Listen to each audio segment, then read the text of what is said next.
اللہ کے نبی صلی اللہ تعالی علیہ وسلم فرماتے ہیں الا ان مثل اہل بیتی کمثل سفینۃ نوح من رکبها نجا ومن تخلف عنها ہلک او کما قال النبی صلی اللہ علیہ وسلم۔ اللہ کے حبیب صلی اللہ تعالی علیہ وسلم فرماتے ہیں خبردار میرے اہل بیت، میرے گھر والے، اہل بیت سمجھتے ہیں نا، میرے اہل بیت نوح علیہ السلام کی کشتی کی طرح ہیں۔ نوح علیہ السلام کی کشتی، آپ کو واقعہ معلوم ہوگا، پوری دنیا ڈوب گئی تھی مگر نوح علیہ السلام کی کشتی تیر رہی تھی۔ پہاڑ تک ڈوب چکے تھے پانی میں، پہاڑ تک ڈوب چکے تھے، لیکن نوح علیہ السلام کی کشتی پانی پر چل رہی تھی، اور اس کشتی میں جتنے لوگ تھے وہ محفوظ تھے۔ اب میرے آقا صلی اللہ علیہ وسلم کی حدیث سنو، فرماتے ہیں رسول کریم صلی اللہ علیہ وسلم میری اہل بیت، میرے گھر والوں کی مثال نوح علیہ السلام کی کشتی کی طرح ہے، جو ان کے ساتھ ہو گیا وہ نجات پا گیا۔ جیسے جو نوح علیہ السلام کی کشتی میں بیٹھا وہ ہدایت پا گیا، صحیح طریقے سے باہر نکل گیا، اور جو اہل بیت کا دامن پکڑا وہ نکل گیا، یعنی اس دنیا میں گمراہ ہونے سے محفوظ رہا۔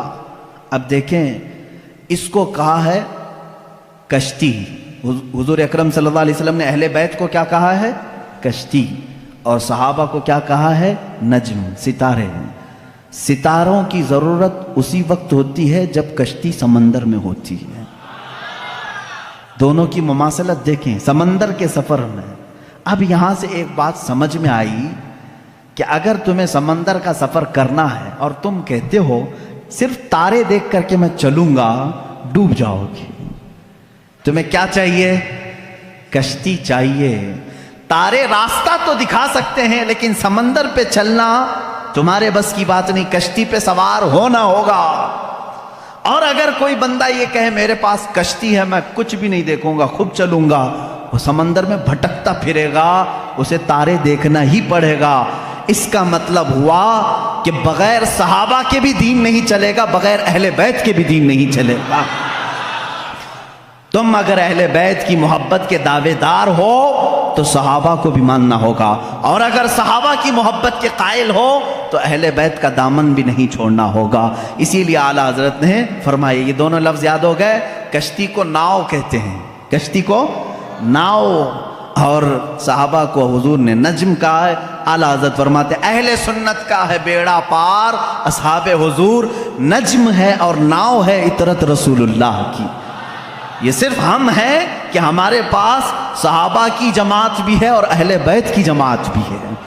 ہم شیعہ رافضی بھی نہیں اور گستاخ صحابہ بھی نہیں، ہم اہل بیت کے دشمن خارجی بھی نہیں اور صحابہ کے دشمن شیعہ رافضی بھی نہیں۔ الحمدللہ ہم جہاں صدیق اکبر کی امامت کو تسلیم کرتے ہیں وہیں حیدر کرار کی ولایت کو بھی تسلیم کرتے ہیں۔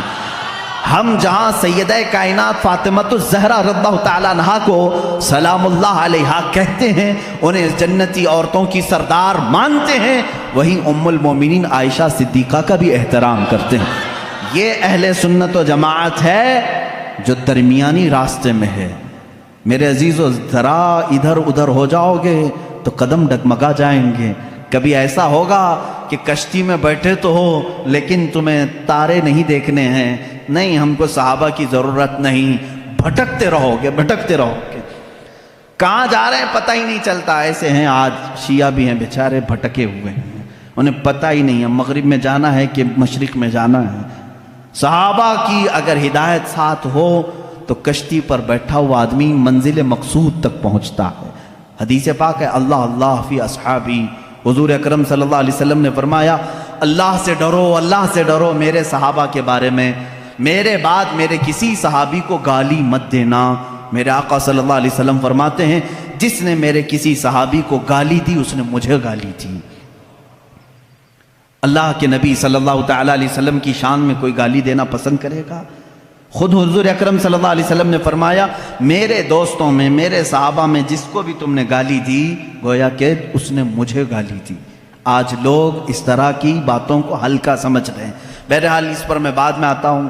صحابہ کے مسلک کو لے کر کے آج بہت ساری باتیں ایسی ہیں میرے عزیزوں سنیوں، آج تمہیں اپنے ایمان کو مضبوط رکھ کر کے چلنا ہے۔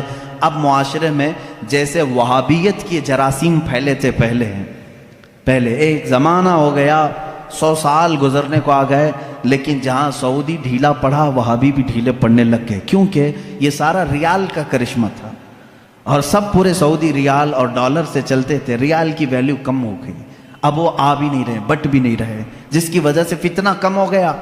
لیکن اس کے بعد جو فتنہ جنم لے رہا ہے وہ ایرانیوں کا فتنہ ہے، رافضیوں کا فتنہ ہے، شیعوں کا فتنہ ہے۔ یہ بھولے بھالے سنی مسلمانوں کے ذہن و دماغ میں ان کو معلوم ہے کہ یہ سارے سنی اہل بیت سے ٹوٹ کر محبت کرتے، اہل بیت کے نام پر ان کو گمراہ کر دو۔ وہ اپنے عقائد ہمارے درمیان ڈالنے کی کوشش کر رہے ہیں۔ ظاہر سی بات ہے، میں سیدہ فاطمہ الزہرا رضی اللہ تعالیٰ عنہ کا نام آئے تو ان کے قدموں پہ جان دینے کو تیار ہوں۔ میں جہاں حسنین کریمین کی بات آئے گردن لے کر میدان میں تیار ہوں۔ ہر سنی کا ہمارا عقیدہ یہی ہے، ہم ان ائمہ اطہار اور یہ جو اہل بیت ہیں ان کے لیے تو جان فدا کرنے کی بات کرتے ہیں، اور یہ شیعوں کو معلوم ہے، وہ جانتے ہیں کہ یہ سنی اہل بیت سے بہت محبت کرتے ہیں، ان کو بلیک میل انہی ناموں سے کیا جائے۔ تو یہ آتے ہیں ہمارے درمیان الگ الگ پردے اوڑھ کر کے، الگ الگ لباس اوڑھ کر کے آتے ہیں، اور تمہارے اندر وہ بیکٹیریا، وہ جراثیم ڈالنے کی کوشش کرتے ہیں جو ان کے عقیدے ہیں۔ اگر میں وہ عقیدے کھولوں تو یہاں بڑی طویل بحث چلی جائے گی، میرا ٹاپک ہی ہٹ جائے گا، بعد میں بات یہ ہو جائے گی کہ پوری تقریر اسی پر ہونا پڑے گی کہ ان کے عقائد آج جامع ازہر میں ہم نے پڑھا بھی ہے۔ یہ لوگ حضرت علی کرم اللہ وجہہ الکریم کو انبیاء اکرام سے افضل کہتے ہیں۔ ہم بھی حضرت علی کی محبت اور ان کی تعظیم کو اپنا ایمان کا حصہ سمجھتے ہیں، لیکن رسول پاک صلی اللہ علیہ وسلم اور انبیاء سے بڑھ کر کے نہیں، نبی سے بڑھ کر کے کوئی غیر نبی نہیں ہو سکتا۔ اور یہ مولا علی کرم اللہ وجہہ الکریم کے متعلق بعض شیعہ تو یہاں تک کہتے ہیں، معاذ اللہ اب بھی موجود ہے انٹرنیٹ پر ایسے ویڈیو کلپس بھی موجود ہیں، کچھ شیعہ یہ تک کہہ جاتے ہیں اللہ فاطمہ زہرا کے گھر کو اپنی داڑھی سے جھاڑو لگاتا ہے، معاذ اللہ رب العالمین، نعوذ باللہ من ذالک۔ یہ ایسے جملے ہیں جس کو کہنے سے بھی دل کتراتا ہے۔ اہل بیت کی محبت سر آنکھوں پر، لیکن ان کو خدا کے درجے تک پہنچانا یہ شرک ہے۔ یہی تو عیسائیوں نے کیا۔ عیسائی پہلے صحیح مومن تھے، لیکن چلتے چلتے بعد میں انہوں نے عیسیٰ علیہ السلام کو خدا کا بیٹا کہنا شروع کر دیا، حضرت مریم کو خدا کی بیوی کہنا شروع کر دیا۔ اسی طرح شیعہ بگڑ گئے۔ سارے شیعوں کی بات نہیں کر رہا، اس میں کچھ فرقے ہیں جو غلات ہیں، غالی شیعہ ہیں، اللہ ان کی نحوستوں سے محفوظ رکھے۔ اسی لیے میرے عزیزو، اہل سنت و جماعت کا دامن کبھی ترک نہ کرنا، کبھی نہ چھوڑنا۔ یہ ایسا درمیانی راستہ ہے جس مسلک میں آج ہمیں صحابہ کی تعظیم بھی سکھائی جاتی ہے اور اہل بیت اطہار کی تعظیم بھی سکھائی جاتی ہے۔ یہاں ایک بال برابر بھی ہمیں ادھر سے ادھر ہونے نہیں دیا جائے گا، ایک بات سمجھ کر کے چلیں۔ اور جب ایسے موضوعات چھڑ جائیں کہیں مجلسوں میں، یہ بات بھی سمجھ کے چلو، صحابہ کو ایک طرف لے کر کے، اہل بیت کو ایک طرف لے کر کے، آج انٹرنیٹ پر کچھ ایسے مناظرے کرنے والے ہیں، فیس بک کے مناظر بہت سے ہیں، سوشل میڈیا کے بڑے بڑے مناظر ہیں، نکڑ پر بیٹھ کر کے اور گٹر پہ بیٹھ کر کے مناظرے کرتے رہتے ہیں۔ کس بات پر؟ کہ صدیق اکبر افضل ہیں، کہ مولا علی افضل ہیں، فاطمہ زہرا خطا پر تھیں، کہ حضرت ابو بکر خطا پر تھے۔ معاذ اللہ، تم ہوتے کون ہو ان باتوں کو چھیڑنے والے؟ 14 صدیاں گزر گئیں، نہ تم ان کے زمانے میں ہو، نہ تمہارے باپ داداؤں نے انہیں دیکھا ہے، اور آج بیٹھ کر کے تمہارا ایمان کتنا ہے، تمہارا عمل کتنا ہے، تمہارا علم کتنا ہے، اتنی مقدس ہستیوں پر تم آج انٹرنیٹ پر بیٹھ کر کے مناظرے کر رہے ہو۔ ان بحثوں کو چھوڑو، شیطان یہاں تمہارا ایمان تباہ کر دے گا۔ جب ایسی باتیں آ جائیں، صحابہ اکرام کے آپس کے جو بھی معاملات ہوئے ہیں، تو ان باتوں کو جب بھی کوئی تمہارے درمیان چھیڑے تو اتنا کہیں کہ ان دونوں کا معاملہ وہ حل کرے گا جو ان دونوں سے بڑا ہوگا۔ میں کون ہوں؟ میں تو 14 صدیوں کے بعد آیا ہوا ایک چھوٹا سا بچہ ہوں۔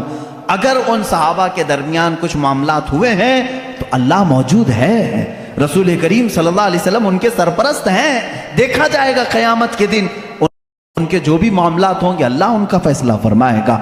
تم کیوں اپنا ایمان خراب کرتے ہو؟ میری بات سمجھ میں آ رہی ہے؟ صحابہ کرام کی بات آئے، اہل بیت کی بات آئے، یا ان کے آپسی کچھ بھی معاملات کی بات آئے تو وہاں سے اپنا دامن اٹھا لینا، فوراً اس محفل کو چھوڑ دینا، اپنی رائے دینے کی بھی کوشش مت کرنا کہ کون صحیح تھا کون غلط تھا، یہ تمام معاملات میں اپنی رائے بھی مت دو، اس لیے کہ پھر تمہاری بھی پکڑ ہوگی۔ جس دن تم یہ کہو گے تو قیامت کے دن تم سے بھی پوچھا جائے گا تم ان دو بڑے لوگوں کے درمیان فیصلہ کرنے کے لیے بیٹھے تھے، پہلے تو بتا تیرے اعمال کہاں ہے، تم فیصلہ کرنے کے قابل ہو؟ اس لیے میرا تو طریقہ یہ ہے، جب بڑوں کی بات آئے، بزرگان دین، سلف صالحین، صحابہ تابعین کی بات آئے، کچھ بھی ان کے درمیان اگر اختلاف بھی ہوا ہو تو ان تمام اختلافات کو اللہ کے حوالے کر دو، اللہ رب العزت کے حوالے کر دو، وہ احکم الحاکمین ہے، قیامت کے دن فیصلہ فرمائے گا۔